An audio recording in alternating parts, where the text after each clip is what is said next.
Okay, well, we're on to our last knife. If you've watched the other three and given me, I guess at this point, almost a half hour of your time, I appreciate it. And I'm going to take up another 10 more minutes of your time. So hang with me, guys, and appreciate it. So here's the Vosteed Porcupine. The Porcupine was pretty well received by most of the community within Vosteed, and they're kind of fanboys, I guess, if you want to call them that. I had gotten one, and I know one of my friends who's watching this, well, actually two of my buddies, I'm going to call them out, Kevin and Brian. Hello, guys. I know you're going to watch this, or I hope you will. They were not fans, and I wasn't either. The Porcupine was like kind of one of the first button top liner locks to come to market, and it had a unique kind of scallop in the handle that made you kind of like want to try to close it like it was a liner lock, and it felt a little new and unnatural, and the blade hole wasn't in the best spot. And I know my friend Kevin felt like the knife had some flex in it that he was not happy with. I like these new pouches from Vosteed a lot. I'm just going to say that. I'm not a fan of that kind of pleather, but I like the pouches. I like pouches. I think these little thin pouches are convenient. So this one is a budget steel. I think it's like 14C. But I want to get in on this one. So what jumped out at me is I'd never seen this before. And this is called, does it say?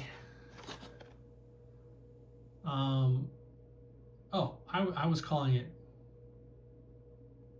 cork, but it's called Ivory Drift Bamboo. So it's Bamboo Micarta. And it is really, really unique looking. I don't like lighter color knives. I kind of think they're going to be dirty, but for some reason, this one just sort of leapt out on the page to me.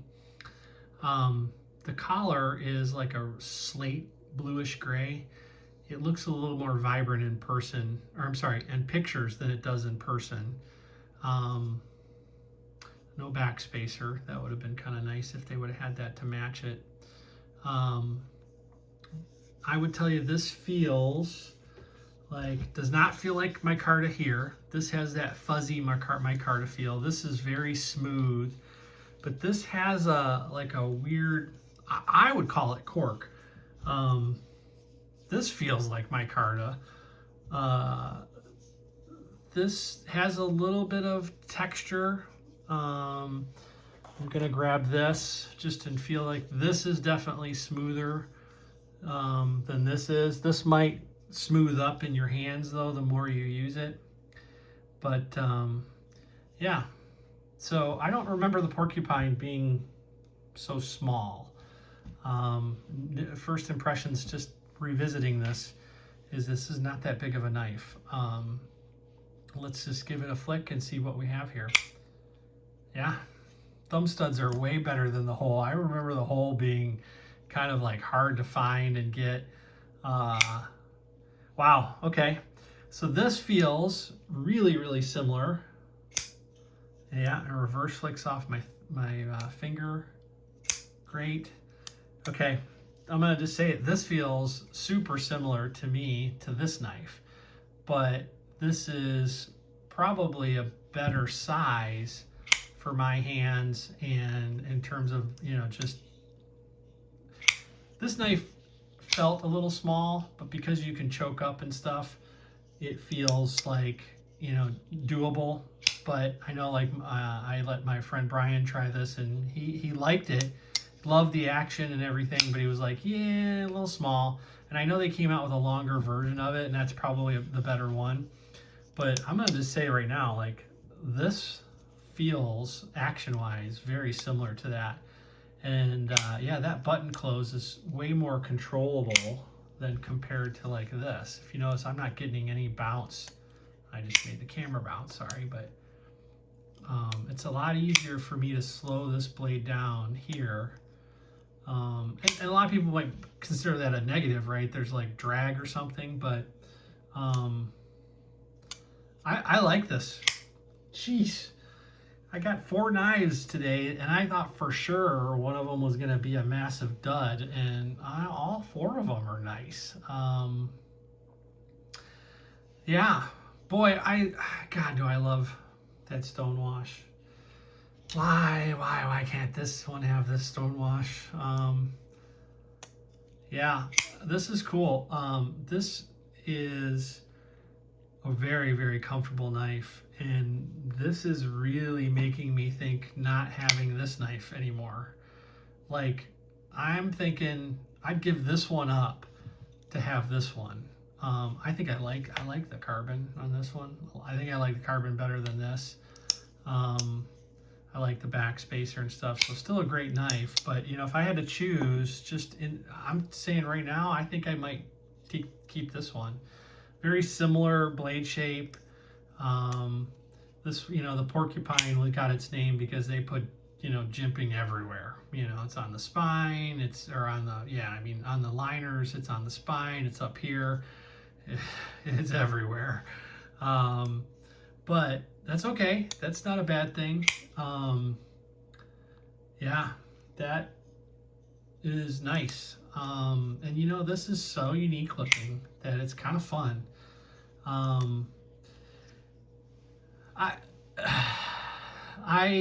You know, it's funny. I like wire pocket clips because of how great they are in and out of the pocket, but they do bug me when you can feel them move. This one's not moving on me at all. I'm not having to put any leverage on it at all. But you know, a couple of years ago, Vosteed, I'll just say, Vosteed was one of the companies that really, really got me excited about collecting pocket knives again. I won't go into this too far, but I've been collecting, I'm 50 years old. I've been collecting since I was about, you know, probably 8, 9, 10. My grandpa would buy me knives from Smoky Mountain Knife Works, and when we would get these catalogs, and I'd, you know, send away like these Chinese knives, and it was the best, absolute best. And I was a member of the National Knife Club. I used to get club knives every year. I still have one that I kept all these years. And then, you know, I got older, I had kids. I came back to knives. I owned a hobby store for years. We carried knives. I can tell you this. I saw a Benchmade Infidel out the front for the first time, and it was like, whoa, that was amazing to me. So that had just come out, if you kind of wanted to timeline that. And then I got heavy into Spydercos and Kershaws and ZTs, which was, you know, everything then. And you know, I would always get a budget knife here and there. Like, I would never spending $100 on a knife was almost unheard of for me. But I'd get a knife maybe once a year, and I'd like to buy knives as gifts for friends. And but then I just sort of started to get a little bit more serious about it. And I can't even tell you, but I want to say it was a Vosteed knife that I saw for the first time and I fell in love with, and I started to buy every Vosteed I could, and I joined their Facebook community. And let me just say they're fantastic at engaging in that community. And then, you know, your tastes grow and things change, and I eventually, I'll be honest, I've moved away largely from Vosteed, but not because I hate them or anything. It's just my tastes change. And I've really enjoyed this Martin, and I'm really liking this knife. And yeah, I'm kind of sighing because this is not what I expected. Kevin, my friend, said this thing's had a little flex, and yeah, I mean, I don't know. I wouldn't call it that. I mean, I'm really squeezing hard, and I can kind of see it. I mean, obviously, I don't think you're gonna get that here. Would you get it on the Koi Wolf? It's so small. Yeah, I mean, honestly, this flexes more than this does, and I wouldn't call that a negative. But this is a great knife. I wonder what other handles they have. I love the Stonewash. I'd want to stay with this, but I'll have to go back and look at what they've offered with thumb studs. I think thumb studs are the way to go with this one, way more so than the holes. It still has this scalloped, right where they relief this more than the face side is relief more than the clip side. And boy, again, you know, it's like, it's just begging to have access to a liner lock that would make this 100 times more fidgety to be able to do both. But I think their argument is that this is scalloped so that you can, you know, hit that thumb stud and come at it better, easier access. But this is not hard to get. I don't think you could fail it. It just wants to pop out. What a wonderful size. Comparison, let's just throw all the knives that I got today on the screen so you can see them all and get a sense. I don't know if I have anything that jumps out at me as being, you know, super similar, but there they all are from kind of top to bottom. Do I have them all kind of lined up pivot wise? Yeah, kind of right there. 4 great knives, guys. 4 shockers. All unique, all have some special things to them. I didn't expect this. Did I get 4 keepers? Maybe so. So anyways, thank you for hanging with me. I hope you enjoyed this. I probably should say this in the beginning of videos like all the YouTube guys, but you know, if you like this stuff, you like listening to me, if I'm doing a good job, subscribe, you know, engage with me. I'm having fun.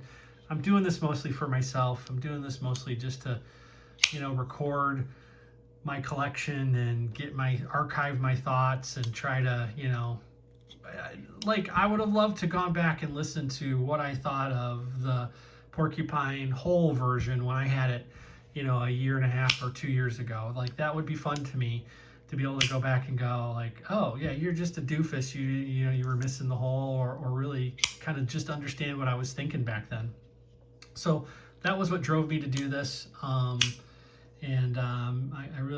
not out there to become YouTube famous, but you know, hey, if somebody wants to send me some knives to review, or I get on the radar of Kaiser or Vosteed, how cool would that be? But I won't say no to that.